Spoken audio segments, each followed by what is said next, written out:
नमस्कार दर्शक बंधु मु आलोक जेना स्वागत करुच्ची आलोक आईना। आज आलोक आईन आम आलोचना करवा राज्य में बढ़ुवा धर्मांतरण।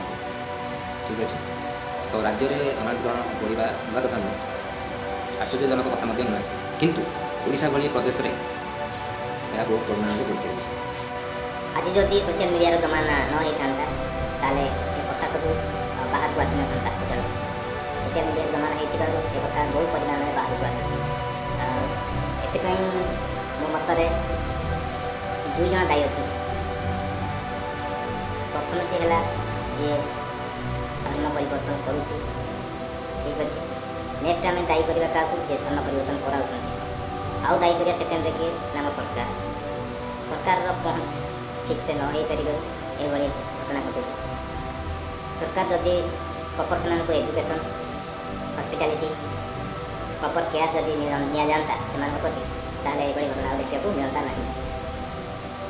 जदि आउ एक कार्य करने पड़ता सरकार को माने प्रॉपर दंड विधान जी धर्म परिवर्तन कराऊँ जी करुँ प्रलोभन देखा करुँच कि आउ कौन मत करुँच जी अंधविश्वास शिकार हो परिवर्तन होती प्रति दंड विधान रही आउ देखा मिलना।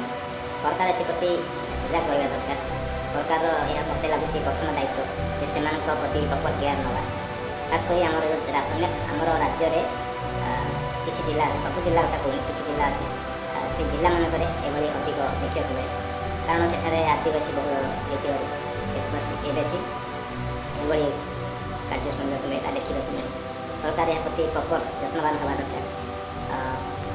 शिक्षा बेस्ट मध्यम जे से विभिन्न मिछ आड़ देखे घर करदे टंका देवा चाकरी देवा कि रोगमुक्त करदे भाई लालसा देखा से कृत्रिम परिवर्तन कर तो अशिक्षित लोक से जानी ना टेक्नोलोजी कौन है डेभलप कला आम साइंस से कथार भरी जाए ये कम कर मुझे आशा करुँच ये वीडियो जब आम अधिकारी सरकारी अधिकारी तक पहुँच थाए पदक्षेप किसी ने से प्रति प्रॉपर केयर एजुकेशन हॉस्पिटैलिटी इत्यादि प्रॉपर केयर ने बहुत परिमाण में कमिज।